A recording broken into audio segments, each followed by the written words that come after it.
another legend vintage. And so we move into the 20th century and into, once again, a fairly curious era for Bordeaux wine, because remember, firstly, that the First World War was bad timing for the Bordeaux trade as it was trying to recover from the lost time of phylloxera. Straight after the First World War, there was a vast recovery required economically, so not necessarily a good time to be selling wine. Then the Great Depression started with the collapse of the American stock market in 1929. The 1930s are extraordinary for having been a series of disaster vintages. There are 1.5 good vintages in that entire decade, 34 and 37, and the rest, there were times when people simply left the fruit on the vine. There was no point in harvesting it. So wines from the 30s were awful. They came at the time of the Depression, and families which were chateau owners and landowners really battled. Madeleine Cassang at Glenelly, who was born in the 1920s and has the most extraordinary memory of that time, says that in the end, the landowners and the laborers ate the same food. They just had turnip soup or whatever they could get in the way of agricultural product. She said, in a way, you counted your poverty from the number of chateaus you had, because you had to keep them going and you had very little, in fact, no income at all. 1939 was a catastrophe vintage, and then you had the Second World War. The Germans moved in. They had a fellow called a Weinführer, who was responsible for taking over wine and delivering it wherever it had to go. I think there was a degree of payment made unless the chateaus were owned by either British landowners or by Jews. So they moved into Lafitte and they simply used it as a billet for offices. And Eric de Rothschild's bedroom still has some shower nozzles built into the wall because it was the officer's bathroom and it was a kind of communal bathroom, and they just billeted a whole lot of offices there. The end of the war, there were a series of great vintages, 45, 47, 49, even 48 was a pretty good vintage, and the 50s were all quite good, but business was very bad. The late Harry Waugh told me when he was working for Harvey's, he came on a buying trip to Bordeaux in the mid-1950s and was offered, as part of his buying trip, the acquisition of 3 Cru Classé chateaux, together with their stock, for the purchase price together of all of them of £150,000. And I said, what did you do? He said, it was a bad deal. We didn't buy it. That's how bad business was. Jan Schuyler, whose family owns Chateau Bottling, reminded me that his father told him that the roof at Chateau Siran had trees growing through them because they couldn't afford to retile, and the plant life in the building, it was abandoned, had simply pushed its way through the tiles. The 1960s was the beginning of the boom in Bordeaux wine. A great 59 vintage, a very good 61 vintage, a very, very good 62, and suddenly Bordeaux was rolling. The Chateau Latour was sold in, I think, about 1960, and within 5 years, the new owners had made back the purchase price of the chateau. And so there was this fantastic boom in Bordeaux pricing, and a boom of that scale inevitably led to a collapse. The collapse in this case was prompted by the 1973 war, which led to the massive hikes in oil prices. So the early mid-1970s, bad vintages, many of them overpriced, and suddenly no demand at all. And many producers in Bordeaux actually went to the wall. It was the final straw for the Geneste family, who owned Chateau Margot, and in the end they had to sell Chateau Margot because they ran out of money. A couple of good vintages towards the second half of the 1970s, 1975, which didn't quite live up to its reputation, 78, which was fabulous, 79, which was very good, and then a great 1980s. And in the 1980s, and it's impossible to overstress the importance of this, Robert Parker came onto the scene. And whatever you think about Robert Parker, he transformed Bordeaux wine scene for everybody. So he was an attorney, a lawyer working in Baltimore and running a newsletter called The Wine Advocate, which used to come on a, can't remember now whether it was fortnightly or monthly, on sort of cream-colored paper, and you had to subscribe to it, and it carried no advertisements, and it was distributed to subscribers only. And he made his reputation by celebrating the 1982 vintage ahead of everyone else.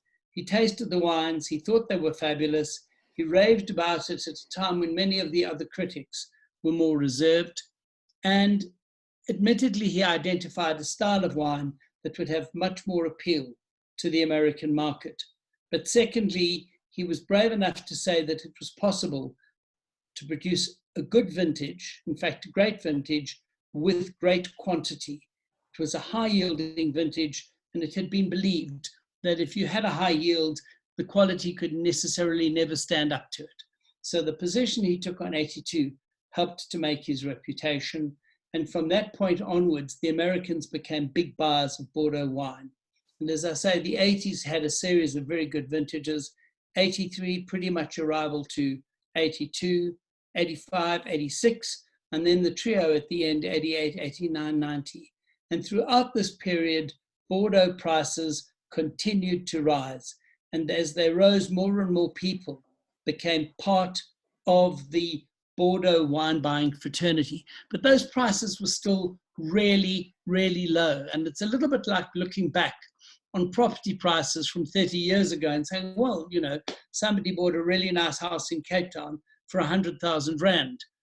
But the point is, no matter what multiple you apply to that purchase price and adjust for inflation and adjust for exchange rates, the prices were still quite low for Bordeaux wines. But from 1989, 1987, 88, 89 onwards, they moved up pretty much inexorably.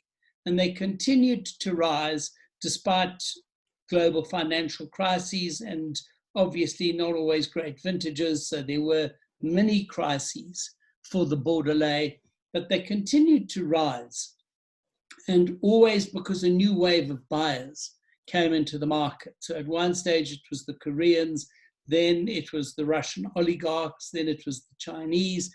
And as these new buyers came into the market, they added the weight of their demand for what was essentially a reasonably limited commodity. And those price movements were gradual but consistent and real. And there was always demand. And what I think distinguished particularly the later comers into that market was the fact that the people who were buying those wines were consumers. So unlike the many speculators in the 80s and early 90s who were buying wine in order to trade it, these were people who were buying wine in order to consume it. And so the effect of this in terms of investment is very interesting. Wine has a reasonably limited life. Bordeaux, less than most other regions. In other words, you can keep your Bordeaux for a hell of a lot longer. And once you've got wine of quality, of known reputation, of a track record that literally goes back centuries, and you have quantities of the more mature vintages diminishing because a portion of the people who bought those wines are there to consume them, not to speculate in them. You've got reducing volume, improving quality due to maturation, and an enhanced speculative element affecting the rest. And that certainly saw Bordeaux through to about 2015. There has since then been something of a hiccup, and that is in fact what makes Bordeaux a really investable proposition today. And it was that the Chinese decided to focus their attention on a much more speculative market, and that is Burgundy.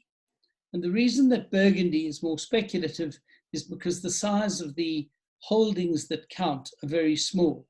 And so the amount of stock available for purchase, whether for consumption or for speculation, is fractional. And therefore it is very easy for a few buyers to have a major impact on the pricing. And this is exactly what has happened in Burgundy, where the prices have climbed astronomically, which means that as long as you're a speculator with nerves of steel, you can play in that game. And for the moment, Bordeaux wines have languished, despite the fact that there are a series of great vintages from the last decade. If you just look at 2009, which is an extraordinary vintage, 2010, which is a very, very good vintage. Some people, I certainly am one, who think that it will last longer and in the end turn out better than 09. Then 2012, which was initially much forgotten and is suddenly presenting with really good wines. Then 2015, 2016, and all of a sudden we're looking at a series of really good Bordeaux, and some of the money that would have gone into speculation for those vintages has been redirected elsewhere, mainly but not exclusively to Burgundy. So for the first time in many years, Bordeaux offers an opportunity to people who want to buy great wines of a perfect track record, and to know that firstly, the prices are not going to drop. That's even before you take account of what's happened to the Rand in the last month or two. The prices are not going to drop. If anything, they're going to move upwards, because these are really great drinking Bordeaux, and they have come onto the market at relatively lower prices than they would have if the trend from 2000 to 2010 had continued at the same trajectory. So the trajectory has flattened out, I believe is the now fashionable term. And because it has flattened out, and because the wines are of very good quality, there is an opportunity once again to buy great Bordeaux, either entirely for consumption or entirely for speculation, or ideally for both. Michael, I have two questions, if you don't mind, at this stage. One was, during the history, at some stage, the chateaux started bottling themselves. Is that correct, right? And now it's basically a common practice. And in conjunction with that question, and well, I mean, what impact that had on the trade, I wanted to ask. Obviously, there have been some headlines recently with the spike in attractiveness of being an investable asset. There was a lot of counterfeit product on the market. There's been a lot of. So, what have the chateaus done recently to try and guarantee provenance and traceability? And how do you purchase the wines that arrive in South Africa? Because that's one of the things that we have guaranteed provenance. So that's quite an interesting aspect when it comes to investment assets. So let's first go back to Chateau Bottling. Now, Chateau Bottling was initiated generally at the beginning of the 20th century, but not exclusively. So even the first growths didn't necessarily bottle their entire vintage themselves. They had certain brokers or dealers to whom they were prepared to entrust some of their barrels. Baron Philippe, when Mouton was still a top of the seconds, introduced Chateau Bottling as mandatory from the 1920s, and the other chateaus in time, the other first growths followed. But it was a very gradual process. And in fact, I read a note the other day that it was still possible well into the 70s, late 60s, the last vintage of Cheval Blanc, which had a portion that was not Chateau bottled, was 1969. Wow. And most of the legend right bank wines of the 1940s are not Chateau bottled, and that includes Petrus. So the right bank, which at that stage was much less fashionable, but produced extraordinary wines, particularly in 1947, you will often see those wines offered from a Belgian negociant, Van der Meulen, and they were non-Chateau bottled wines. But now pretty much all of them are. I have a bottle of 64 Monroes in my cellar, which is bottled by a London merchant. It's a curiosity. Burgundy was bottled in the UK until Britain's entry into the EU. But now Chateau Bottling is pretty much a given. pretty much across all of Bordeaux and certainly for all the Cru Classé estates. The second part of your question, which relates to counterfeit wine, is a much more fraught question because we know it's widespread and we certainly know that some of that fraudulent wine never comes through European markets, at least not originally. So there is fraudulent, at one stage there was an allegation of 10,000 bottles of fraudulent Lafite in China, made in China and theoretically sold in China. The question is, once it's made and sold there, if it's not caught as a fraudulent item, there's a very much a risk that it can come onto the market. And the normal route for fraudulent wine to come onto the market is via the auction room. And I have to say that some of the big houses have not distinguished themselves in the enthusiasm with which they check out the provenance of wines. And that, of course, explains how Julian was able to con the market for quite a long time with the fakes that he was offering, especially in New York. But nowadays, of course, there's all kinds of technology possible. And the first growths who make enough money that they can afford to invest in this technology have a number of different devices which are installed, either included in the label, included in the capsule, and I believe included in the cork. I haven't opened any of those to take them apart, but they have tracking devices, at least in one case, which can tell you, by way of kind of sat-nav record, exactly where the bottle has been in its lifetime. So very, very recent vintages do have that kind of authentication possible, but not necessarily available to the average consumer from viewing it with the naked eye. So that leads to your next part of your question, Nicolò, which is, how do buyers, particularly in South Africa, buy with any kind of confidence? And I think the answer is very simple. In the case of Reciprocal Wine, we either buy from brokers who buy from the chateau. So let's, in fact, just talk briefly about how the trade works in Bordeaux. You cannot, as a private individual or even as an importer, wholesaler, or negociant, buy directly from the Cru Classé chateaus. They all sell their stock through the Place de Bordeaux. So that is how the en primeur trade works. I'm going to talk you through this because I think it is a crucial part of understanding the Bordeaux market. Normally, in the April following the vintage, the wines of the vintage are shown in cask to journalists, negociants, and brokers. And that is the primeur campaign. It takes place over a week or two in Bordeaux. And what you are seeing is very young wine, many of the samples being blended up specifically for the occasion. So they're not even, to be completely honest, a true reflection of what the final bottled wine will be like.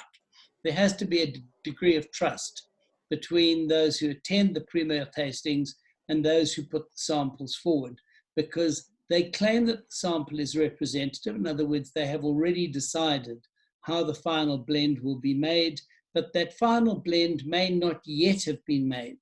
So they take a little bit here, a little bit there, a little bit there, and say that's the final proportion of what will go on offer. And these are the wines which are presented to the press and to the negociants for review, scoring, and purchase. And so there is an extended campaign following the primeurs, which generally start in April and finally result in the final prices.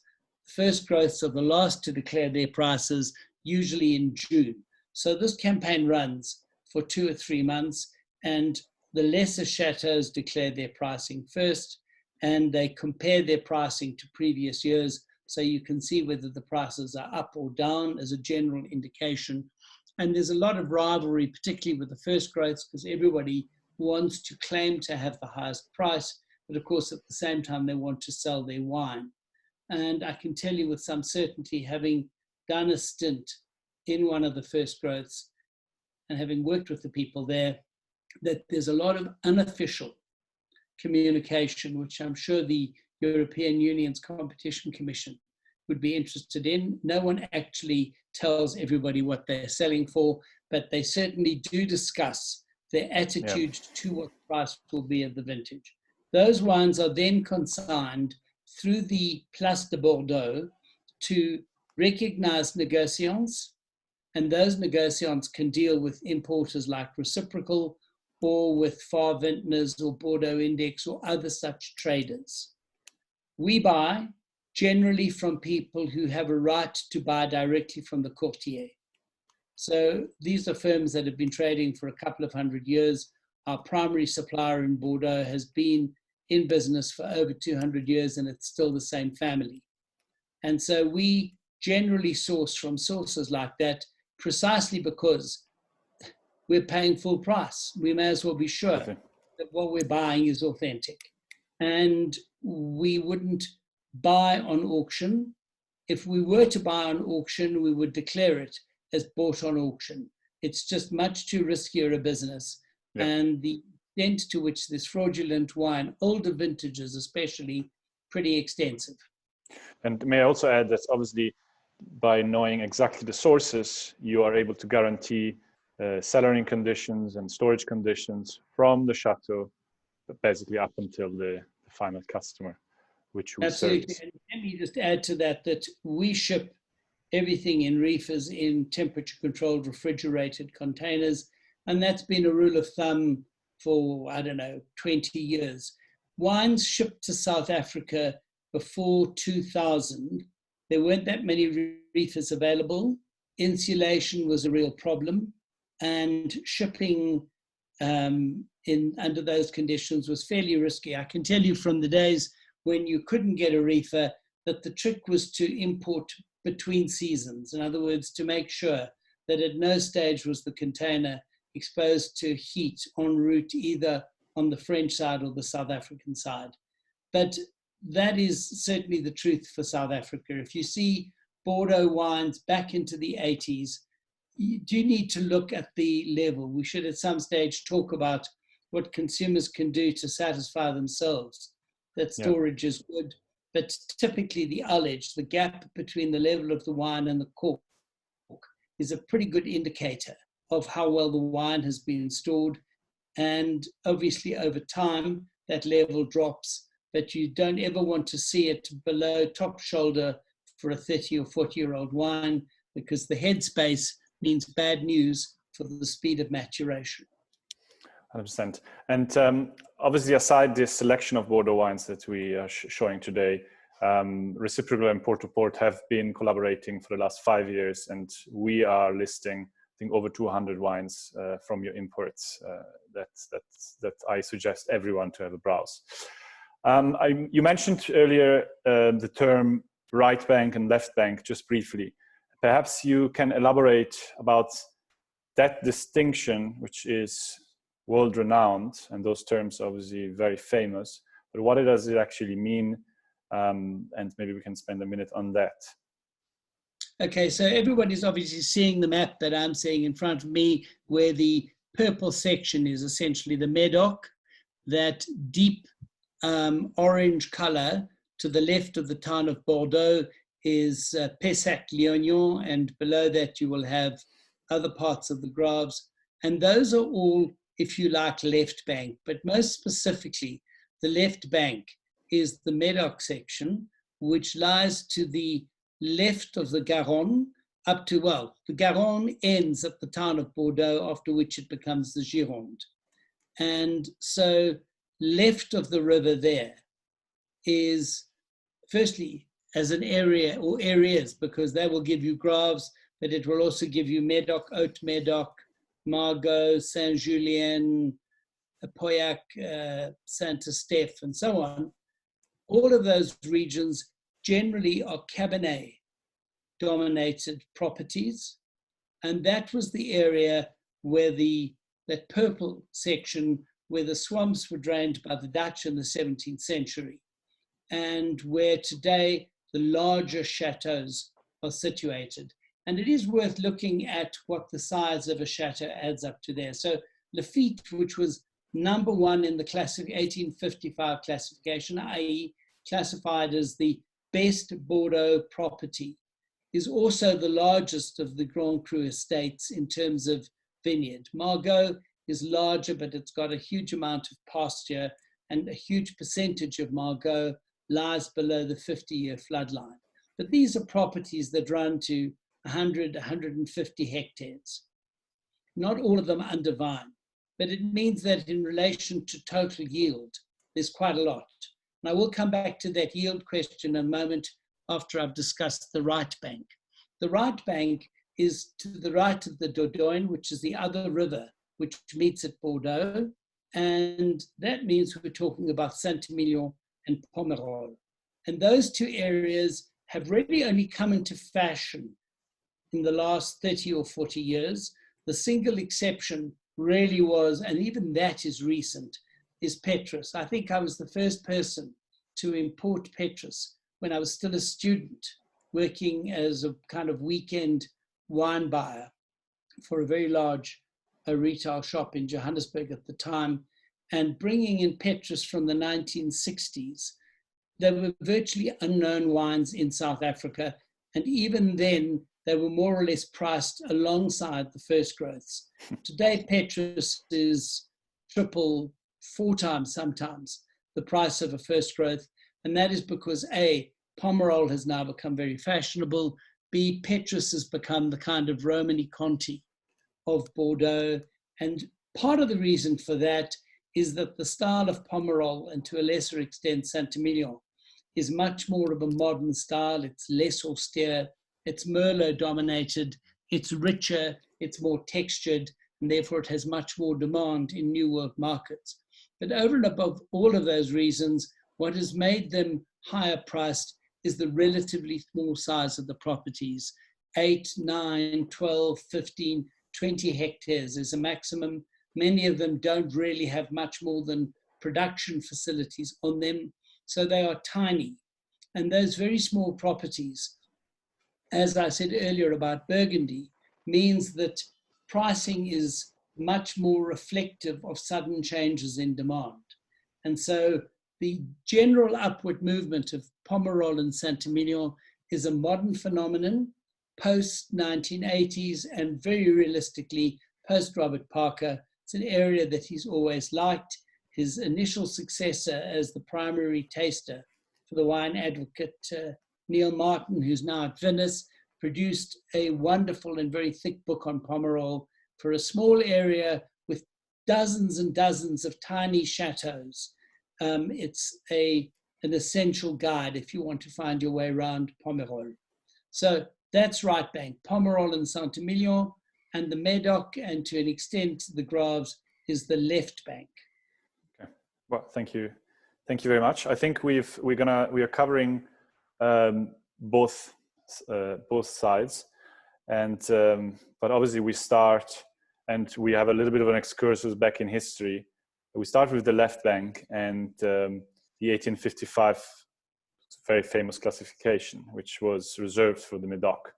And I found this beautiful painting, which obviously puts together all the chateaus that were classified at the time. And I stay on this painting because the next slide is just copy, and it's obviously very nice for everyone to have it later. And I will send this presentation for everyone to download. But perhaps if you'd like to elaborate a little bit of what this classification was about and what it meant for the industry. Okay, so the 1855 classification of Bordeaux, which really has become the benchmark classification for any area pretty much at any time, was an exercise conducted in a couple of weeks as a response, in fact, to the Chamber of Commerce, who were told effectively that Bordeaux needed to have an exhibition at the Universal Exposition that Napoleon III had organized for 1855. And so the Chamber of Commerce, as Nicolò pointed out quite rightly, knew a problem when they saw it, passed the buck. And they passed the buck to the courtier and said to them, gentlemen, how exactly are we going to meet the spec from the emperor? He's not going to take no for an answer. And so they responded quite quickly, in fact, because they already had the information pretty much at their fingertips. If you're a courtier, you know exactly what you're going to pay for wine A, B, C, D, or E, And so you're easily able to see a correlation, if you like, between presumed quality using price as a proxy for quality. And so they drew the 1855 classification simply by looking at the prices, taking the 5 segments and locating the chateaus into those segments where there was a certain amount of unity in terms of the prices. So the first growths were significantly more expensive than the seconds and remain so to this day. So that even the super seconds, those which have moved very clearly to the top of the log of the seconds, still sell pretty much for a fraction of what a first growth sells for. And that is a function both of positioning and ultimately of demand. If you are looking for the best from Bordeaux, you're going to chase the first growths. And if you're going to chase the first growths, the amount of stock is finite. And that amount of stock, just as a side observation, has actually diminished over the years because the first growths used to bottle their entire harvest under the Grand Vin, except if there was some really awful wine, in which case they would sell it off to the local co-op or the local negociant. But by the 1980s, in fact, prior to that, Lafite only and Margot had second labels. Lafite had a second label called Carouade de Lafite, which had originally been used because it was for separately vinified fruit that came from the Carouade Plateau. It now is simply the second wine of Lafite. And Chateau Margot had a second wine called Pavillon Rouge, and that certainly dates back to the 1960s. But it's really only, and Chateau Latour then followed with L'Effort de Latour. And by the 1980s, all of the first growths were making a selection and eliminating the less impressive barrels and not including them in the Grand Vin. And for this, in a sense, we have Robert Parker to thank, because he put pressure on them. Effectively, he said, if you want to get scores that go with your pricing pretensions, then you're going to have to up your game. So all of a sudden, the first growths, who had been very aristocratic about life and had simply said, it's a take it or leave it approach. If you want Lafite, you take the Lafite we're sending you. Too bad, so sad. All of a sudden, Mr. Parker said, but then you won't get the score you're looking for. And I can tell you that certainly in the early 70s, my first visit to Lafite was in 1975. They had an ancient bottling line. It took them 9 months to bottle the vintage. So you can be absolutely sure that the quality of what went into the first bottle and the quality that went into the last bottle was different, not necessarily better or worse, but certainly it wasn't the same wine. All of a sudden, they were all under pressure to perform. So increasingly, they chucked out or declassified a percentage of what they were producing, and that percentage has increased over the years. So typically using Lafite, it produces between 40 and 45,000 cases a year, but 18 to 20,000 would be the maximum to appear under the Grand Vin. So 45% is typically what a first growth will bottle as its Grand Vin. And that is a fairly recent occurrence. They have done more and more to enhance the quality by eliminating and selling under the second label the wine that they don't think necessarily lives up to the reputation. And that second label is not so cheap. Yeah. Be very clear about that. You'll pay a couple of £1,000 a bottle, maybe more, for a second label from a first growth. These days, probably 4,000 to 5,000 rand.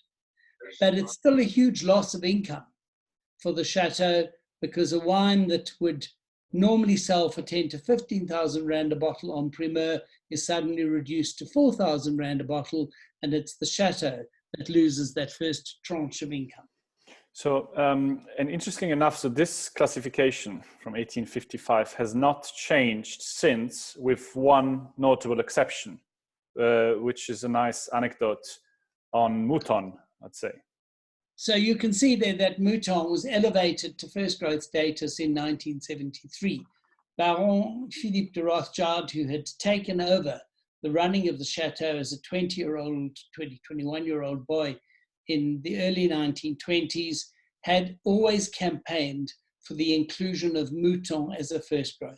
He argued with some conviction and certainly with some evidence that the chateau in 1853 had been under very poor management when it was bought by his ancestor.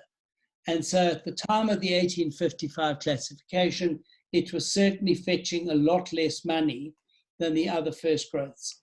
So what his ancestor Nathaniel de Rothschild had bought in 1853 was a property called Chateau Braine-Mouton, the same Braine of Brun-Cantenac, a French nobleman who had owned a number of different properties.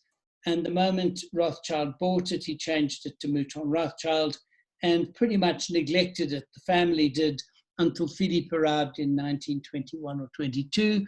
And from then onwards, firstly, he was a great marketeer. He spent more money than his neighbors. He had the museum. He created the artist label series, and he campaigned ceaselessly for Mouton to be elevated, pointing out that in fact it was now pricing alongside the other first growths, and it had been an unlucky exclusion in 1855. And finally in 1973, much to the astonishment of people who thought that you couldn't tamper with the 1855, the Ministry of Agriculture responded to his importunings and elevated Mouton. And it is priced very comfortably, and in some cases priced ahead of the other first growths ever since. And it has certainly justified its inclusion, particularly lately. The vintages from 2000 vintage on, there was a period of weakness at Mouton. 89 and 90 are particularly disappointing, considering how good those vintages were. But by the time you look at the fabulous 2000 vintage of Mouton, the 2006, which is a benchmark for the entire vintage, and the 2016, which is actually available, it's pretty much widely regarded as the wine of the vintage in the Medoc. And we obviously will say a little bit more about Mouton just now because it's the first wine we are showcasing. On another note, in this presentation, we're listing all up until the fifth growth in terms of classification, and all the chateaus there. But perhaps as an insider tip, there is a term called super seconds, which is quite an interesting one. And perhaps you can identify which are the super seconds in between among these ones listed here of the second growth. Okay, so if you look at the seconds, Lioba Las Cases has always been seen as a super second. It has often topped the rankings and the ratings of that vintage. The two Pichons, most particularly Pichon Lalande, is very much a super second. So is Du Cru Caillou and Cos d'Estournel. And I have to say lately, Monroe's has definitely come up in the rankings. And before you completely dismiss super seconds as super seconds, there is a third growth, Chateau Palmer, which would have had the same misfortune that Mouton had of being in a bad way at the time of the 1855, except that Palmer's bad way was really bad. And as you can see, it landed up more than midway down the thirds. It is generally regarded as a super second today. And just an aside about these classifications, within each of those categories, the order, as you can see, is not alphabetical. It was, in fact, a ranked order within each of those classes. So Tier 1 was better than Disson, was better than Lagrange. And if you look at the fourth, Saint-Pierre was better than Talbot, better than Brunet, and so on. So within each of those categories, in 1855, that was the view taken by the guys who did the classification. That is the part that's probably changed the most. If you look through those listings today, you will see some that you would, even within the classification, would elevate, and some you would pull down. But generally, the 1855 classification is a very good guideline for Yeah. the performance of the Bordeaux Chateau. Just an anecdote on that. I was reading that when this classification came out in this order, there had been quite a lot of protests, and fairly soon after that, they changed it to an alphabetical order. Is it correct? I have to say I'm not aware of that. But if I look at I obviously go to the original records. Yeah. It'd be quite interesting to know whether that was changed at the same time as the 1973 inclusion of Mouton, in which case it's probably fairer today. But all I'm saying is that in 1855, was the order within the group.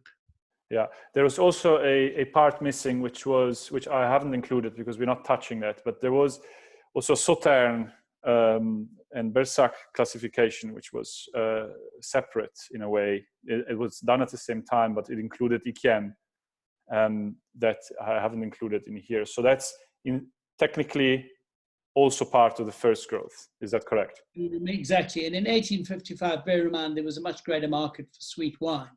So Bordeaux's reputation, particularly Sauterne and Bersac, as the home of great sweet wine was something very important to consumers at the time.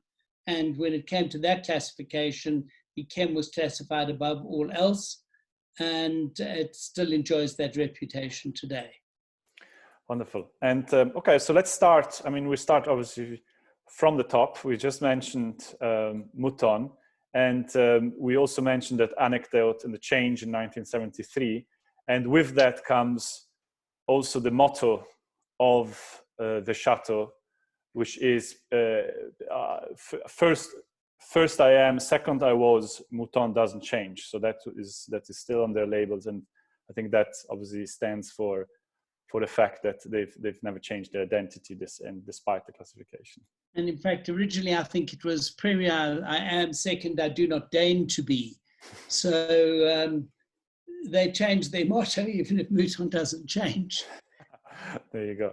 And we obviously couldn't start with a different wine than a very proudly South African association with this perfect vintage and perfectly scored 100-point vintage, with a beautiful label designed by William Kentridge. So the first time ever a South African artist has featured on a label.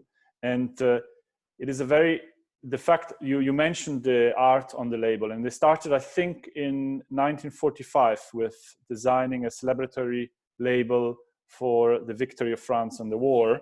And since then, they have had very famous artists, including Picasso and Keith Haring, and William Kentridge, design a label every year. And if I remember correctly, when I visited the chateau, in exchange of the painting and the original painting, they would get, I think, 2 cases of wine. Is that correct? Well, it's more than 2 cases now, and it's a very generous exchange. And it now includes a selection of other vintages as well. Right. But indeed, it's always been an exchange. It was a tradition started by Baron Philippe. And yes, you're right, it started in 1945 with one interesting exception, which is that in 1924, he got Jean Carlu to design a label, which I think is absolutely beautiful. And it's offended the Bordeaux establishment at a level that is unimaginable. So he thought he'd better give up on that idea. But it just still festered in his mind. And 21 years later, he reinstituted it with the Année de la Victoire. And thereafter, a label either designed by an artist. There have been some who may not necessarily be regarded as artists. Prince Charles, I think, has done one label. The lambs, On other occasions, they've chosen. They did a special one for the Queen Mother. They did for the 2000 vintage, the engraved Augsburg lamb bottle. But yes, essentially, it is an artist's label every year. And the collection of these labels and the poster, in fact, there's a poster which they put out. They are absolutely extraordinary statements of the combination, if you like, between the art of art and the art of wine. Yeah, which is interesting, because what he created by doing that is that he created collectibles even in lesser vintages that had a very famous artist designing the label. So it became, he introduced another aspect that showed you the marketing genius behind it as well. Absolutely. I can remember I used to be the wine consultant for Sotheby's here, and in the early 1980s, we had some 1965 Mouton on auction. Now, 1965 Mouton is in fact not fit to cook with. It was one of 3 catastrophic vintages in the 1960s, and Mouton, which I have to say, not to their credit, bottled all 3 of them, 63, 65, and 68, and the wines were awful. And so I estimated the price as at a low price because 20, 25 years old, that wine was going nowhere fast, and it was going to be bought by somebody who was a snob by nothing more.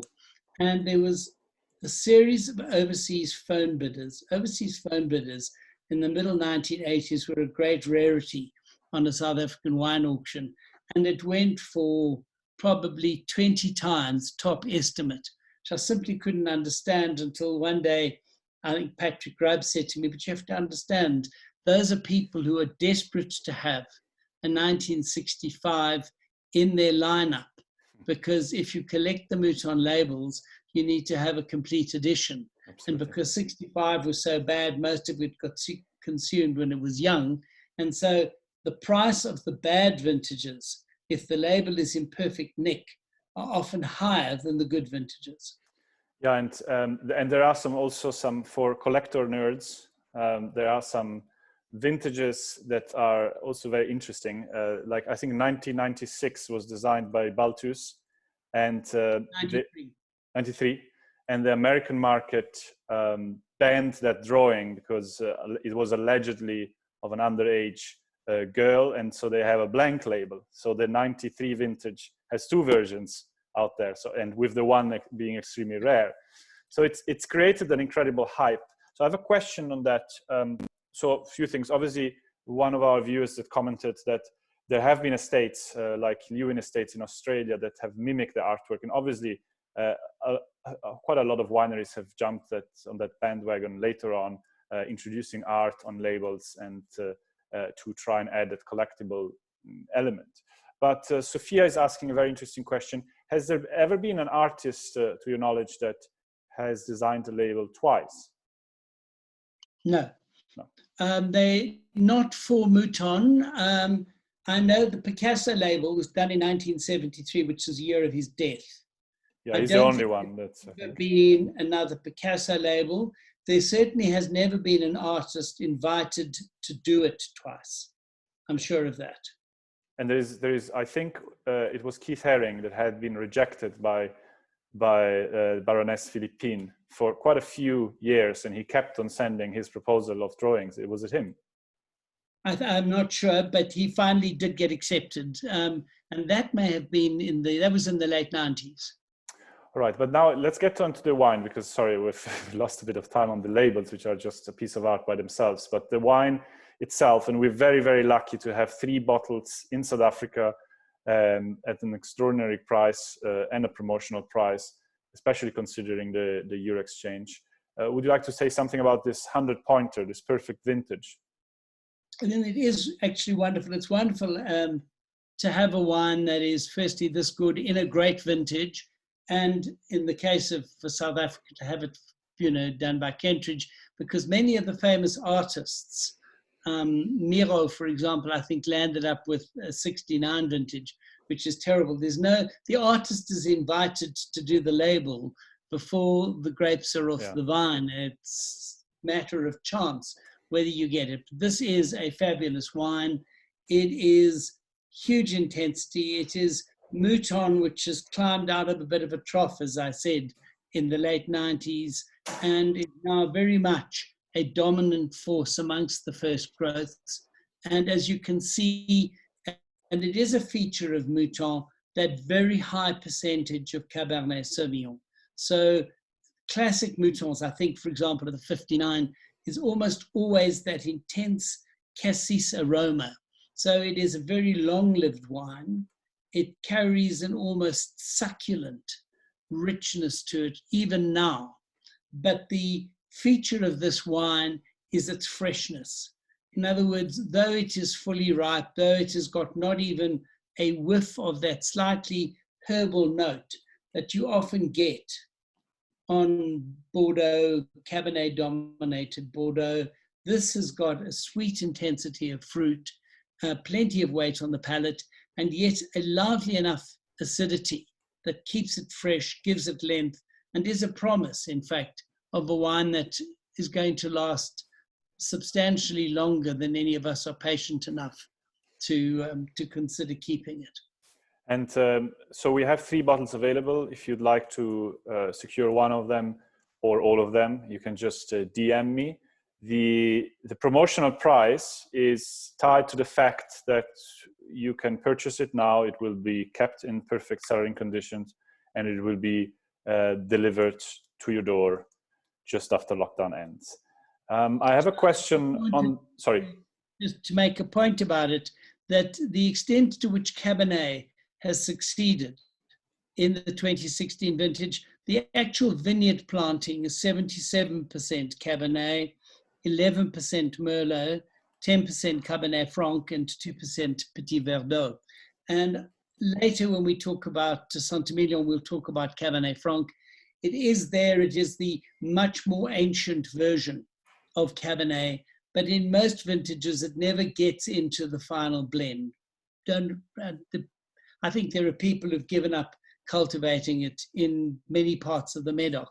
But the fact that this wine finished on 83% Cabernet Sauvignon, and the Cabernet Sauvignon is lower yielding than the Merlot, tells you that this was a Cabernet vintage, and they let Cabernet dominate the wine. So does it apply to Bordeaux? I mean, Bordeaux are all blends, obviously, apart from the right bank, I think, few single varietal wines like Petrus and some vintages, I believe. Would you be able to call it a Cabernet single varietal if it was 85%? No, I don't think so. That's a really good question. It's illegal to make varietal claims in Cru Classé Burgundy, and I suspect that it would be problematic. I mean, the 94 Lafite was 100% Cabernet, or near as damn it. Okay. Petrus is nearly always 100% Merlot, but they don't ever disclose it. And to be honest, I'm not sure, but I suspect they're not allowed to. Okay. I have a question from Johannes. He's asking, how does the 2016 compare with the 2015? Mouton. Well, they're both absolutely great vintages. The 16, I think, has come out better. It has more intensity. It is pushed ahead of the rest of the Bordeaux with the critics. I'm not in a position to say that I've done a full horizontal of both 2015 and 2016, but if you look at the general rankings and ratings of the critics, it's quite clear that the 16 Mouton is ahead of the 15, and that the 16 is also ahead of the other first growths. Okay, all right. Then Chateau Margot, this gorgeous building called the Versailles of the Medoc. So we are a little bit more south from Pauillac here, and different territory. Another 100-pointer, because obviously we can't offer less. So we'll, this magical 2005 vintage, you have the stages for you. Okay, well, I have a very emotional connection with Chateau Margot. A very good friend of mine, Paul Pontellier, was in charge of the chateau from the early 1980s until his death 2 or 3 years ago. And because I knew Paul quite well, I would visit when I was in Bordeaux. I would see him. I've been lucky enough to dine at the chateau. I've certainly done lots of tastings. I spent a day with him in the cellar. So it's a chateau that is near and dear to my heart. And it's a transformed chateau. So let's be very clear. Margot was the first growth that probably suffered most through the 20th century for want of investment and from the difficulties facing the trade. And Paul told me that when he took over and they were rebuilding the cellar, the prior cellar, the fermentation vats, all had literally open sluices. So when they wanted to let wine from the fermentation vats go to where they would then put it to barrel, they literally opened the taps on the vats and it ran down open gutters to where they were bottling. So they had no money for investment. They certainly had no sense of cellar hygiene. The Geneste family, who acquired control of Chateau Margot through the 1920s and 1930s, the chateau had moved into a private company, and old man Geneste kept buying up shares and then got caught in the various financial crises of the century. By the time the chateau had to be sold, they literally had no more money. So it came on the market in the mid-1970s, a victim of that Bordeaux crisis of the oil crisis of 1973 to 75. And at one stage, they had a bid for 82 million francs, which was then about 10 million rand, from national distillers in America. And the French government was asked to make sure that not another first growth fell into foreign hands. Latour had already been acquired by the English in 1960. And at the time, the French had tried to persuade General de Gaulle, who was the president, to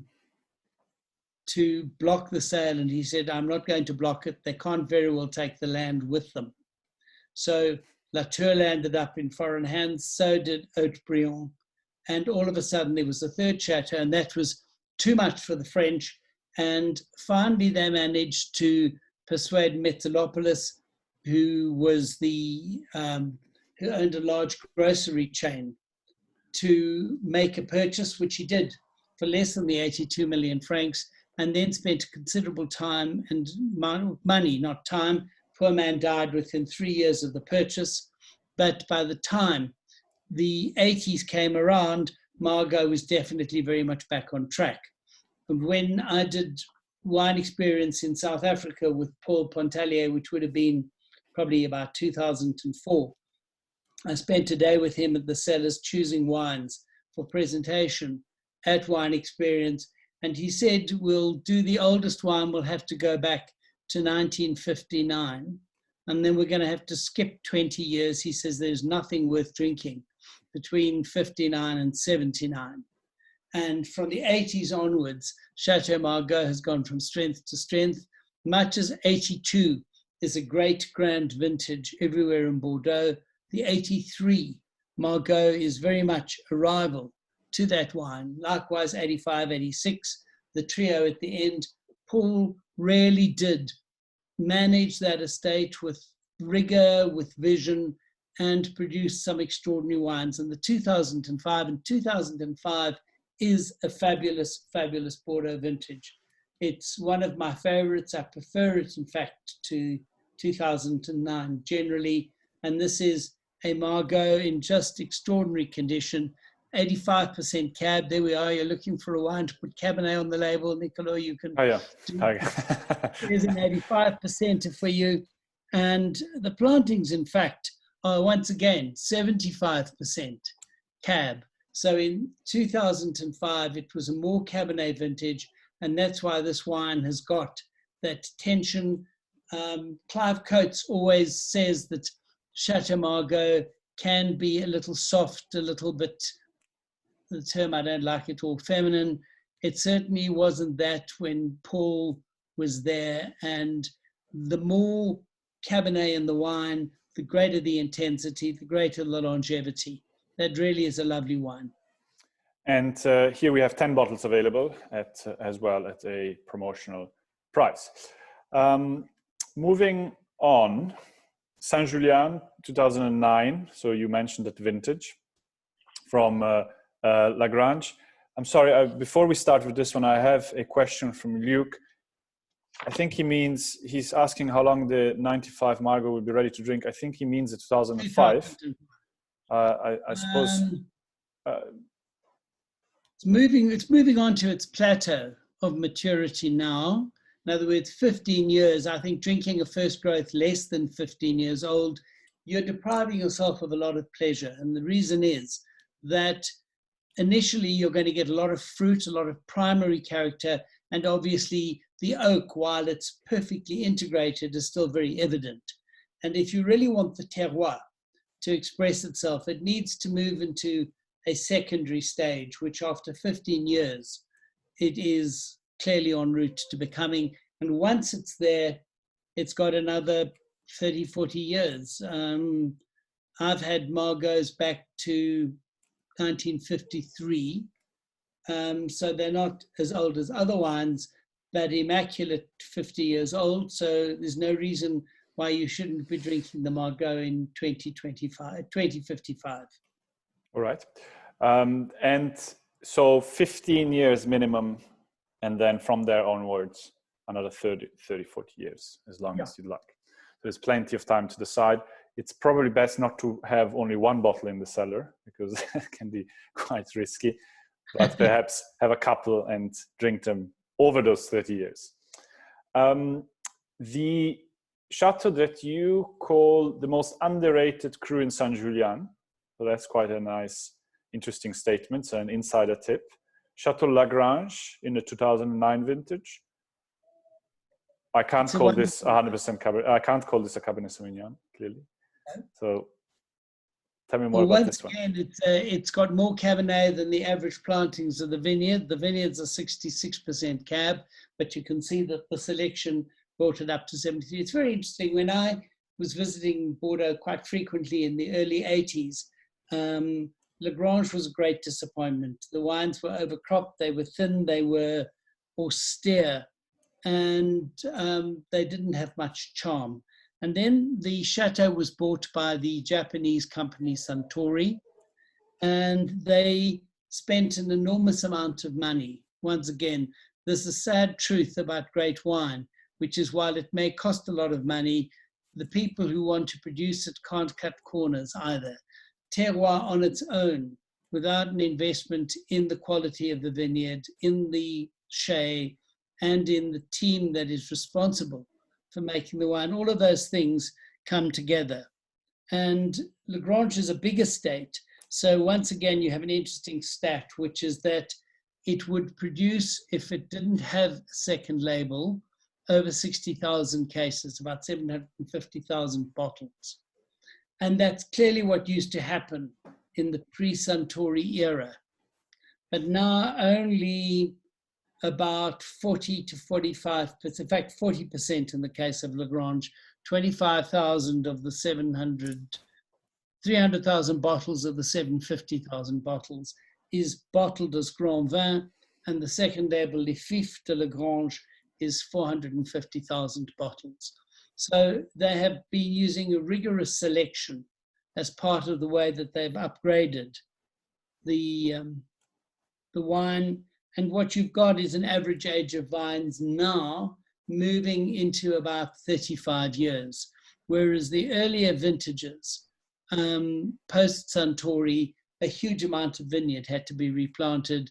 And so initially, the improvement wasn't as visible as it is today, because the young vines didn't give the same depth and complexity which we see in vintages like the 2009. Unfortunately, only 6 bottles left of this one, and there is no mistake in the price. I mean, 1,295 rand. We're obviously in very different territory than the previous page, but this is just a little bit more than 50 euro right now. So I think that's what you call value for money. 2009, which is a sumptuous vintage, and certainly is more accessible by more than the year which separates this wine from the next wine. So as we move on to the 2010 Langoa, 2010 is always was a more tannic vintage. 2009 was always a sexier vintage. It presented with softer, more delicate tannins. It was more profoundly fruit-driven. And so the 09s were drinking well when they were quite young, and will continue to drink well for, I guess, another 15 to 20 years without any difficulty at all. Whereas the 2010s, and we're now talking about the Langauer-Barton, are typically that much more reticent.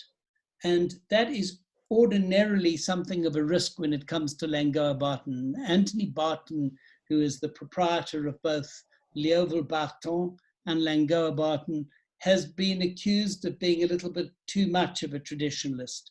His wines tend to be a little less ripe, a little more austere, a little less present in their youth, but not the Langauer 2010.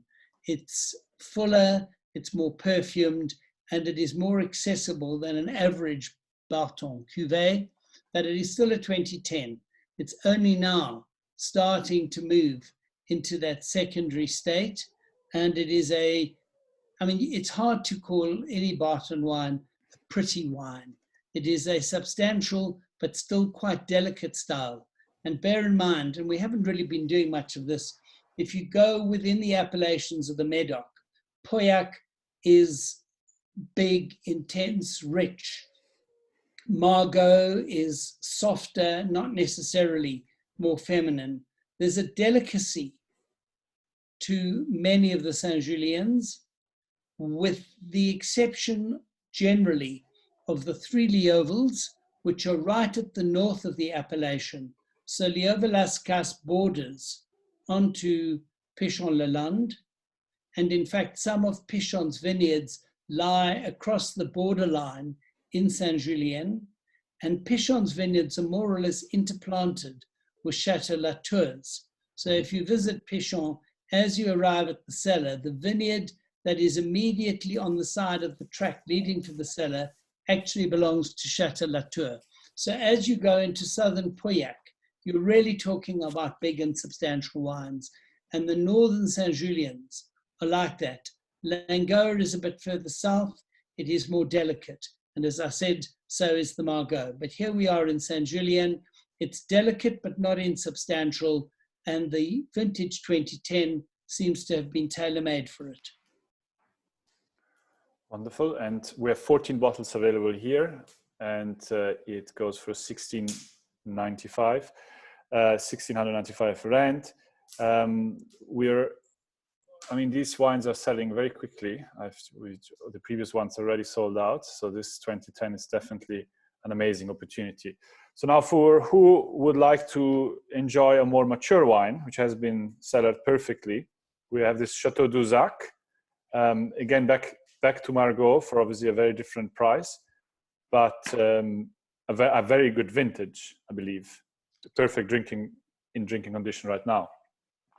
Yes, let me say firstly that it's a vintage I really like. The 90s were not as easy as the producers had hoped. After that fabulous run of the 1980s, I had a lot of friends in Bordeaux saying to me, there are no bad vintages anymore, that the combination of technology and technology, I suppose, and chemicals, to be completely rude, meant that all the things that were of high risk to the Bordeaux producers previously were now pretty much eliminated, and people could rely on Bordeaux to produce smart wine in almost every year. And then along came the 90s. 91 was a complete catastrophe, and so was 92. 93 was pretty thin.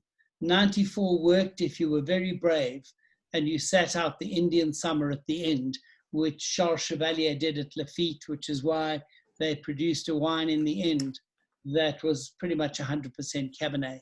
95 was a very nice vintage. Everyone got very excited. Then along came 96, and it really is, for me, the vintage of the decade. The wines have beautiful intensity. They're not flabby. The Cabernet ripened, all the fruit ripened very nicely, and suddenly you have a classic Bordeaux vintage now at the peak of maturity.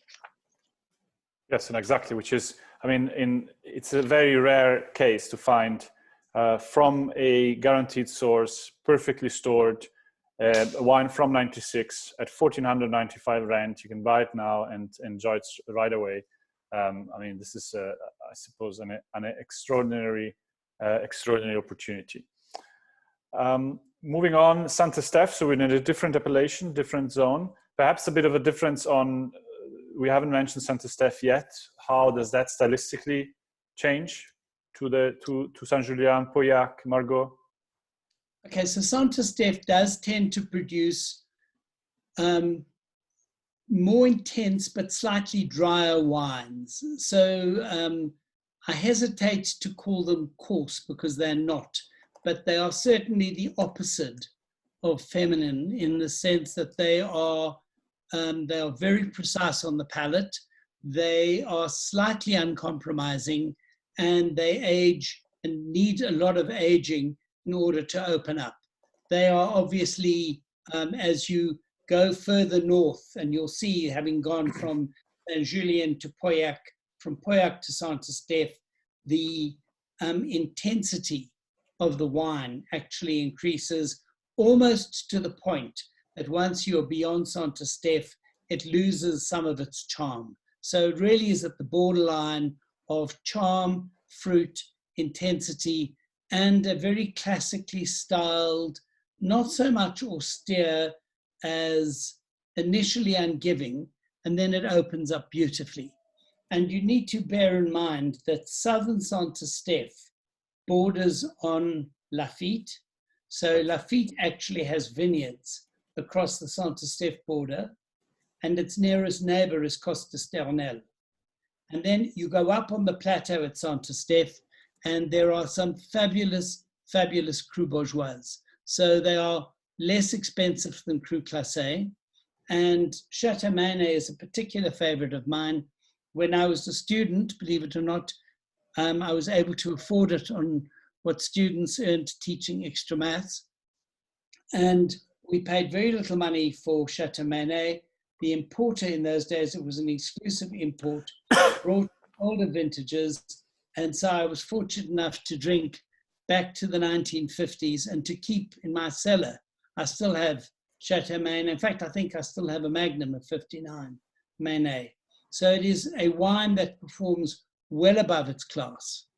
In certain vintages, in blind tastings, it's outperformed class growths. 59 was such a vintage. And the 2010 is Margot back on point. There've been a few changes of ownership there as well. And it is a wine that should be accorded more respect than the price suggests. It is much better than a Cru Bourgeois. It is a wine that is, for somebody who's looking for a really classically styled Bordeaux, you need look no further. I do have to say that there isn't much of an investment market in Cru Bourgeois. The collectors obviously look for Cru Classé, but if you're looking for really good Bordeaux that is 10 years old, moving on to the plateau of maturity and good for another 10 or 20 years, you can't do better than this. Well, we also can't only invest, we need to drink something with dinner. So that's definitely one. And I think on that note, I'd also like to mention that, I mean, we really have tonight the immense privilege to have you here, because any French appellation, Bordeaux, Burgundy, etc., gets quite overwhelming and intimidating when it comes to how many properties there are and different appellations, and it's very difficult to orientate. So to have someone like yourself who has this vast experience and has this insider knowledge is a real advantage. Because one thing of Bordeaux, which I remember correctly, is that the chateaus are classified. So if they annex some vineyards, it falls under their classification, which means that some very, very high quality vineyards are perhaps annexed to chateaus that are not as highly classified. So that's where you get your best deals, I suppose. That's a really good point. So it's in fact worth explaining that while the 1855 classification is set in granite, the actual appellation contrôlée, the laws that the French government enforce, are based on origin. And in this case, origin is appellation, Saint-Julien, Pauillac, etc. So if you are in Pauillac, it doesn't matter what your classification, you can buy another Pauillac vineyard and incorporate it. So Lafite bought Duart Milon Rothschild, which was a fourth growth. They could take vineyards from Duart and incorporate them in Lafite. Of course, there's a trick to that. If in doing so they dilute what Lafite is about, then they'll get lower scores and ultimately they will suffer the consequence of avarice. But by the same token, they can exchange if you already own. So if you've got Lafite and you've got a few blocks that are underperforming and underperform every year, and you know that there's some prize blocks in Duart right next door, and therefore you can incorporate it. It doesn't have to be from a contiguous vineyard. You can then take the best of Duart and include it in Lafite, and you can declassify your Lafite vineyard. The effect of this is quite interesting. The Mouton Rothschilds have done exactly that. They bought Mouton Baron Philippe, which was Mouton de Amaillac, as it is now called again, and they bought Clerc Milon Mondon. And they did that essentially to upgrade their vineyards. They weren't looking for extra volume. They were looking to cherry pick the best of the blocks of the other chateaus. And sometimes you have chateaus like Ferrier, which don't even really have a chateau, and which is a series of blocks of vines under common ownership in Margot. So this does happen. And therefore, once again, you're dependent on the integrity of the proprietor and on the pressure of a system which is now very much in place, but wasn't there, if you like, pre-Parker. And that is, for all the sins of the scoring system, it forces these guys to stay on their toes and not to take shortcuts. And in fact, at Lafite, this is a bit of a distraction. They now have a system in place which they initiated when I was involved there in the early 90s, where every single block is tracked. Who pruned the vines, who did the soil preparation, and everything all the way through to whether or not it's included in the Grand Vin or the second wine. And if a block consistently underperforms, they go back, they analyze it, they see whether they need to rip out the vineyard, change the viticulture, change who's pruning it. So the pressure on them to make every single vine count is enormous. Amazing. To our benefit in terms of quality. So one last note on the Chateau Menet. I had a question from Paul who's asking, what is a Cru Bourgeois? And I assume that's a non-classified chateau, that's correct? The Cru Bourgeois, so they created a second tier below 1855 because obviously there were a lot of chateaus left out of the 1855. And that classification of the Cru Bourgeois Exceptionnel, etc., etc. There are three tiers within that classification. Right. And what has happened now is a bit like the classification of Saint-Emilion, which we will talk about. It's not set in granite forever. So if it is a Cru Bourgeois, it has to resubmit its wines, I think, every 10 years. And the classification is redone based on performance. So this is not nailed on the terroir alone. It's based on the performance and the wines that are subjected to a tasting panel. And it's been very controversial.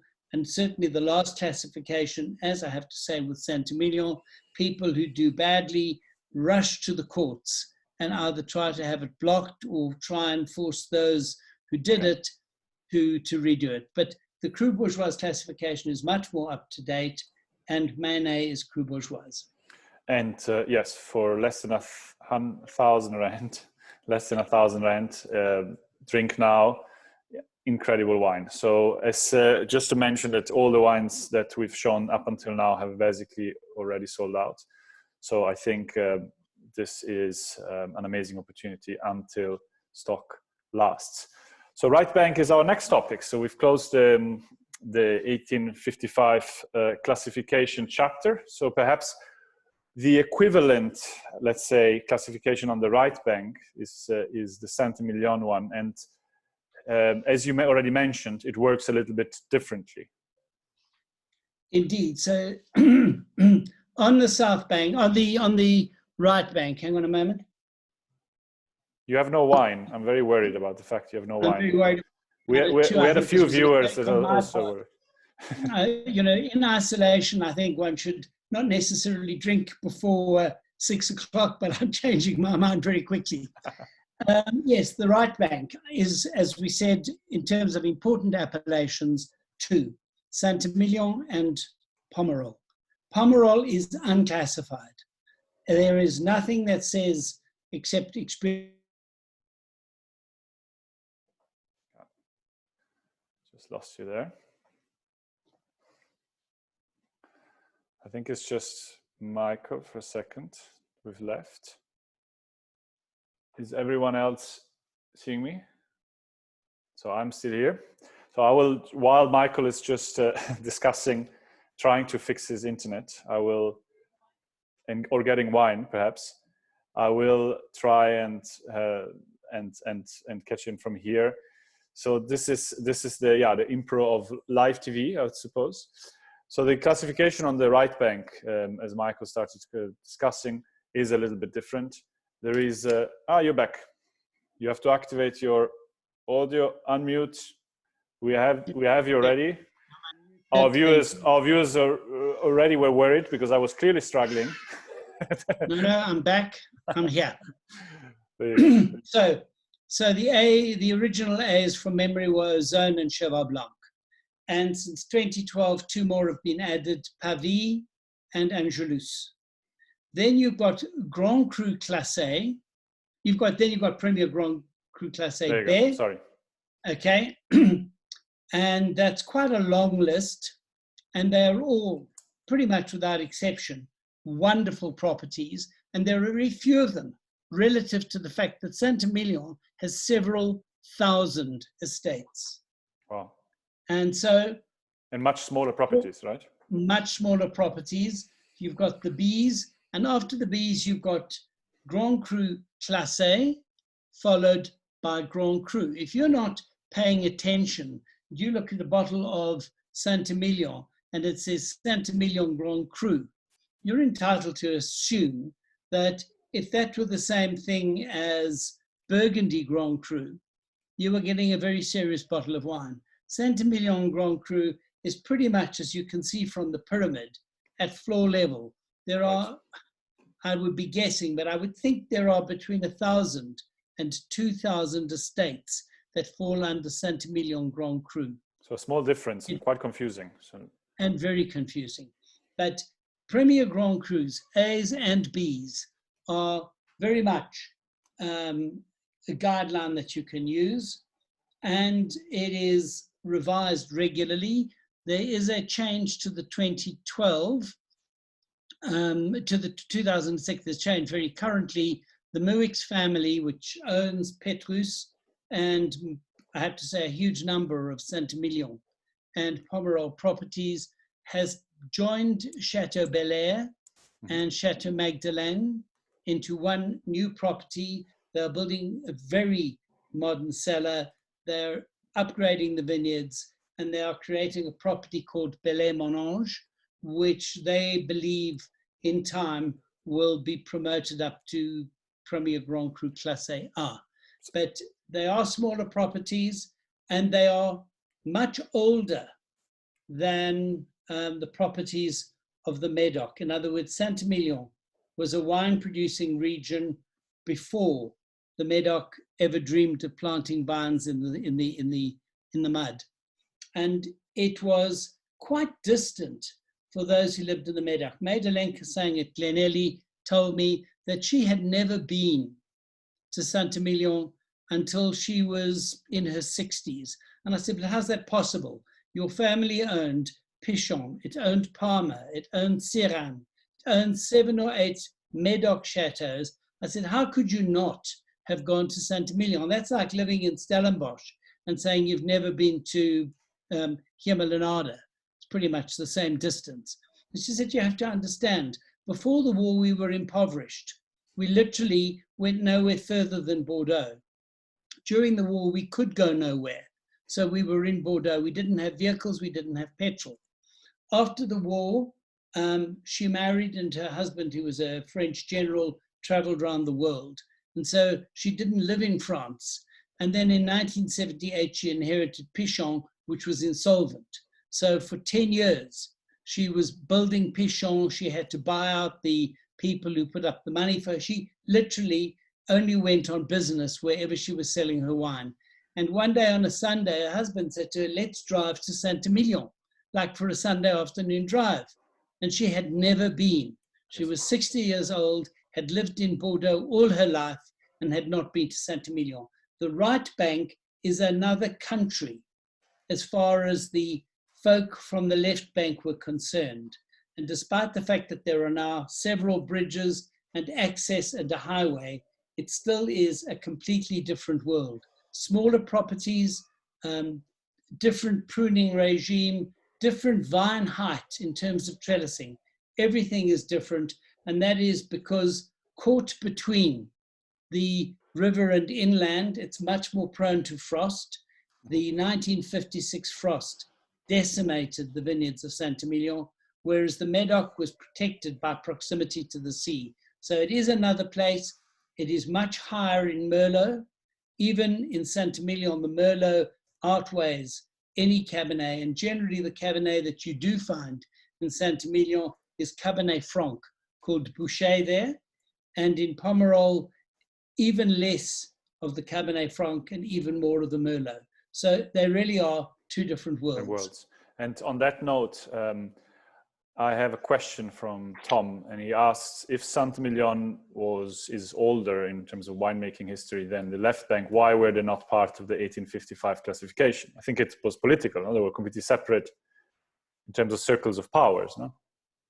It was, and the fact that the merchants dominated the Medoc. So remember that access to literally route to market was the key side in Bordeaux. So the producers in the Medoc could ship their wine to the negociants on the Quai de Chartron, and the negociants on the Quai de Chartron had markets all over the world. So trade was essentially in the wines of the Medoc. Right. The much smaller chateaux in Saint-Emilion were farms. They didn't have grand buildings. They had much smaller vineyards. They were much more local in how they traded. No access. Okay, thank you. Right. So perhaps the gem of Saint-Emilion, Chateau Cheval Blanc. So I've also personally had the fortune to visit during an en-primeur campaign. One of the few that have predominantly Cabernet Franc in their blend, if I believe. You just mentioned that, I think. And it's about, from memory, 55% planted to Cabernet and 45% to Merlot. It's a fabulous chateau. It's a fairly young chateau, not just because Saint-Emilion is, was less fashionable. Cheval Blanc, in fact, is a subdivision of Chateau Figeac. So in the 1820s, sections of Chateau Figeac were sold off. And there is a story, which I'm sure is mythical, that at some stage, I think Henri IV of France had it as a staging post for his horses, and that's why it's called Cheval Blanc, but no one has ever been able to verify that. And it does have a connection of a sort to South Africa.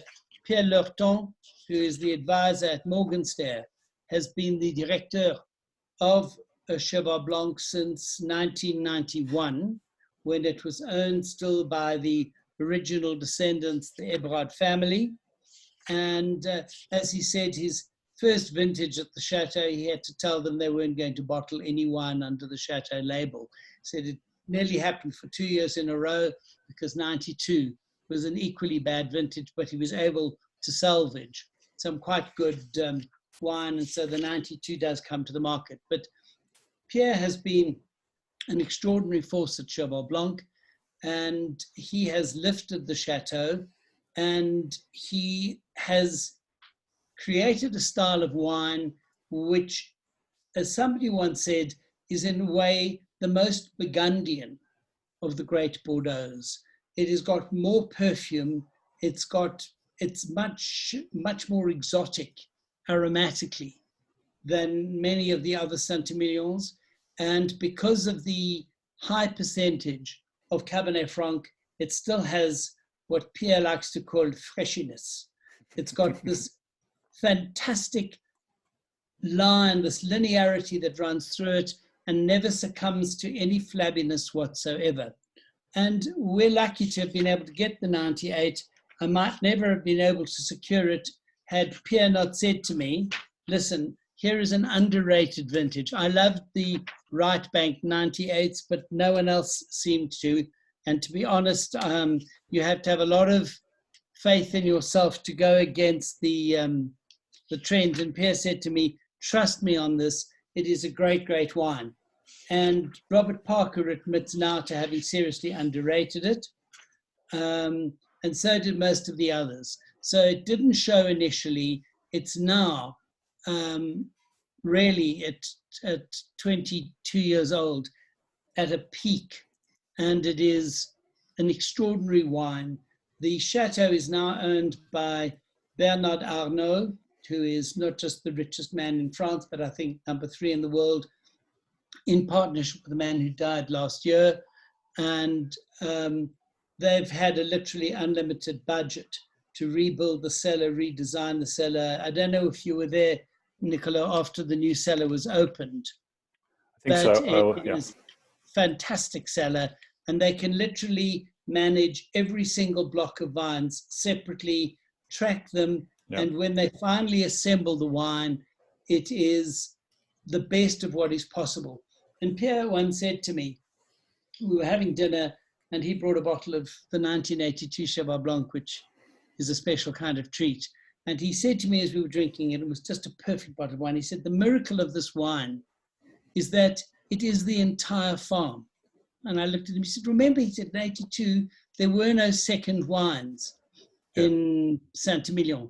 100% of the vintage went into this wine, and look how perfect it is. So the first thing he started doing was he created a second wine, Petit Cheval, and he tried to separate out stuff which wasn't good enough to go into the Grand Vin.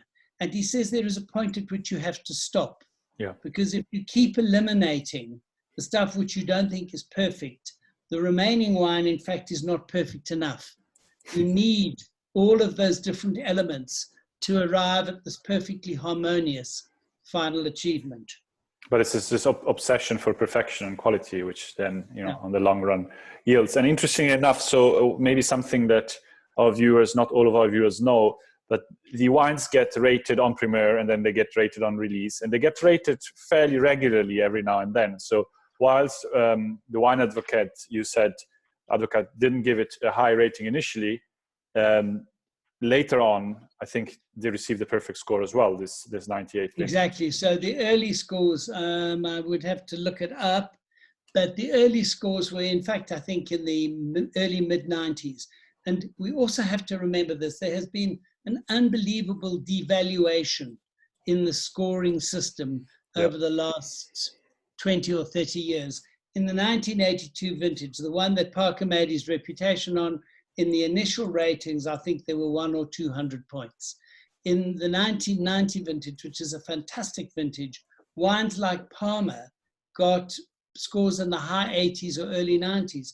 To get a score in the 90s, 20 or 30 years ago, was a huge achievement. The old joke of the American retailer who said, anything under 90 I can't sell, and anything over 90 I can't buy. So a Parker score of 90 guaranteed a complete sale of what there was, and 90 was the cutoff. Nowadays, people aren't interested in a score unless it's 96 or 97 or 98. It's bizarre. Thank you. Moving on, still in Saint-Emilion, we go a little bit further, 2009 vintage. This is a fantastic wine, Chateau Canon.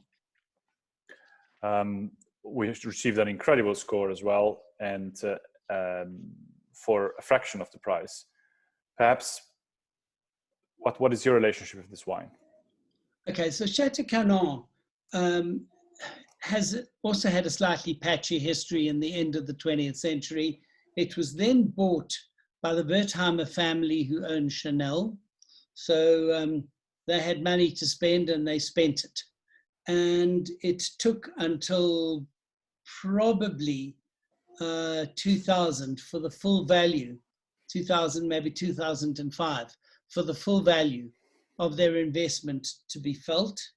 And now we are seeing Chateau Canon as the beneficiary of a process that has taken a couple of decades and is now right there where you would expect a Premier Grand Cru Classé Saint-Emilion to be. So this is an estate that's planted to 75% Merlot and 25% Cabernet Franc. And as you will see here, it's turned out in the vintage exactly as the plantings have indicated. Mm-hmm. Mm-hmm. And what you get in this style of wine is, firstly, enough of the Cabernet Franc to give you intensity, purity, and that kind of blueberry, blackberry note. Cassis is a sign of Cabernet Sauvignon. Mm-hmm. And underripe Cabernet Franc, which is a big problem in Bordeaux, which is why so many chateaux have Cabernet Franc in their planting, but very rarely use much of it in the Grand Vin. It gives you acidity, it gives you intensity, it gives you freshness, but there's always a slightly herbal hint, unless you can get it at the peak of ripeness. And this is what you do get in great warm vintages, like the 09 in Saint-Emilion. Hubert de Bouillard from Angelus often says that if you don't have your vineyards south-facing and with a bit of an amphitheater, you can never capture enough of the sunlight to properly ripen your Cabernet Franc. And I'm sure this is something also that in recent vintages, there must have been a trend showing that the impact of climate change and perhaps the advantage of it in a way. It's certainly in Bordeaux, it's very interesting. You know, as I say, they went into the 90s thinking they'd conquered the idea of bad vintages. They then had a really tricky run in the 90s, followed by a pretty perfect decade, 2000 to 2010, at which point they all said again, well, we've conquered it. And then temperature and weather issues produced their own problems for the last decade. So 2011 was a problem, 2013 was a problem. And they were caught by quite bad frost in, was it 17? So it's not something they've mastered, whatever they claim, but certainly the change in climate, which doesn't only translate into more sunlight, but also means that you can have rain at the wrong time, you can get late frosts while the vines are already budding, which is exactly what happened, for example, in 2017. Climate change isn't a simple solution of simply saying, well, it's warmer and they'll be better off. Although the opposite is certainly true. At the end of the 18th century, the little ice age of that period, 3 out of 5 years, Chateau Latour could literally not harvest its grapes. So it is possible up to the 1960s to see too little sunlight, too little warmth at the marginal ends of the top side of the French wine industry. Chablis was a victim of exactly that, whereas now with climate change, you have a much higher chance of fully ripened fruit, and that, of course, has worked perfectly for Cabernet Franc in Saint-Emilion. I have one question from Johannes. He's saying that the Canon 15 vintage currently trades at a much higher price than relatively to this 2009. So both great vintages. So why the later vintage is so much more expensive than this great 2009? This looks like a great buy, and obviously I can only confirm it's a great buy. I suppose, has anything happened between 2009 and 2015 in terms of inflation or price? A great deal happened. So the 2009 came on the market at a much lower price, remember, because the global financial crisis of 2008 dominated the world for a couple of years. And it means, by the way, for people who want to go bargain hunting, that there are fabulous wines still today from 2008. It was a vintage that certainly Parker loved, but not even Parker's rubber stamp, his imprimatur, could make any difference. The market wasn't shopping in the primeurs of 2009, and that condition, even with the great vintage of 09, persisted. So it started off lower, whereas 2015 was a much celebrated vintage after a couple of quite tricky vintages. So it started with a high price and it's retained it all this time. Fantastic. And yes, 2,495 rand. We had 27 bottles left. We have about, if I can do my math, because I'm trying to follow my private DMs, we have about 10 bottles left. So this is an incredible buy if you want to invest in this wine. This is one of my favorites. Small production, by the way, just to say that Canon is 2,500 cases, which puts it, I suppose, in much the same volume as Petrus, just thinking of that. Wow. So half of Canon is declassified into their second label, and the other half goes into the Grand Vin. Certainly that's the average. I'm very excited about this one. I told you before this talk that I would like to stock down straight away because I think I'd really like to buy this one myself. So there's not 29 bottles available. There is probably 20. But L'Evangile, I mean, incredible rating, incredible price. Can you tell me about this one, which has a very famous owner as well? Okay, so in fact, I've had some direct experience of that chateau. I first visited it when it was still owned by the Ducasse family. Madame Ducasse, was a very terrifying lady, be very clear about this. And I've been buying, in fact, I still have some bottles from the 70s in my cellar. When I was involved with the Rothschilds in the early 90s, they had just bought L'Evangile, and Madame Ducasse was in her 90s and still alive. And one of the conditions of the sale was that she would deal directly with Eric de Rothschild. And if Eric booked it, she would talk to Charles Chevalier, who was the chief winemaker for the whole of the Rothschild group. So the Rothschilds bought it.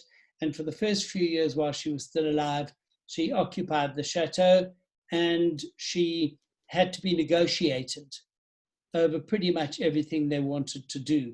There are stories of her in her 90s running the vintage, drinking and eating with a voracious appetite. And she was, I must say, she was scary, but she made an impression, as you can hear. Eric and Christophe Salin made the acquisition, and they made the acquisition because L'Evangile is potentially the one property that could rival Petrus at what Petrus is good at. It shares in common with Petrus the same soil, the crust de fer, and it's neighbored by Petrus, it's neighbored as well by La Conseillante and by Cheval Blanc. So on the basis of being in a good neighborhood, it's hard to do better. And in the now 30 years since the Rothschilds have owned L'Evangile, they have just invested and invested. For Eric, it wasn't just a labor of love. It was a belief that if you bought a piece of land that really was in that neighborhood and you treated it with the same obsessive attention to detail, you would in time be able to make a wine that rivals it. And there have been a couple of less than perfect vintages, and that's just the nature, I suppose, of viticulture and who runs it. But L'Evangile has absolutely risen, and it's now a genuine star in the Pomerol firmament. And it is still 5% of the price of Petrus. You look at this price, which I'm sure is unrepeatable. I haven't looked at what a replacement current vintage would be right now, but anybody can do that. L'Evangile has certainly generally a position of at least 10% of a comparable vintage of Petrus, but it should be 30 or 40%. Yeah. The investment is there, the terroir is there, and the commitment to achieving the same result is there. But these things take a long time. And from an investment perspective, there is a wine where you can buy enough to enjoy drinking it, and at the same time put away a few bottles, the relative certainty that over time they will pay for what you drink. 100%. No, I completely agree with you on this one. And it got also the ratings. I mean, 98 plus for Robert Parker.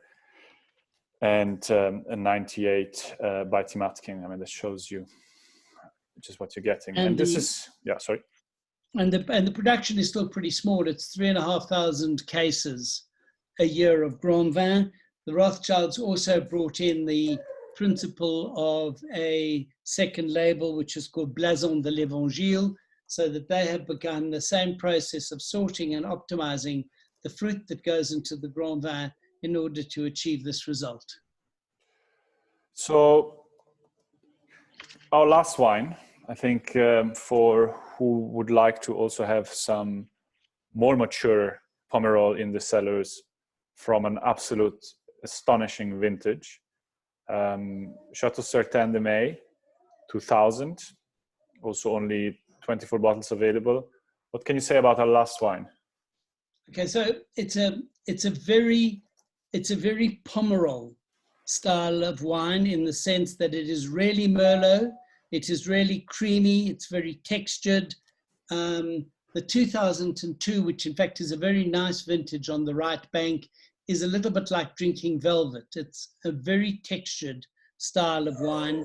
And although the plantings are 70% Merlot, 25% Cab Franc, and unusually 5% Cab Sauv, it is a wine that is very Merlot in terms of its style.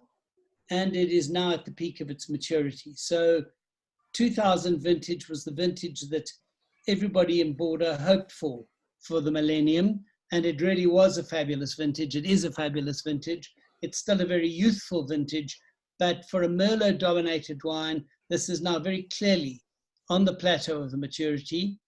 The Certain of Chateau Certain de May is the same Certain and the same property that included Vieux Chateau Certain.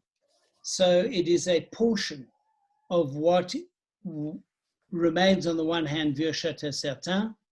It is, as you can see from its location, adjacent to, because it's cut off from, Vieux Chateau Certain.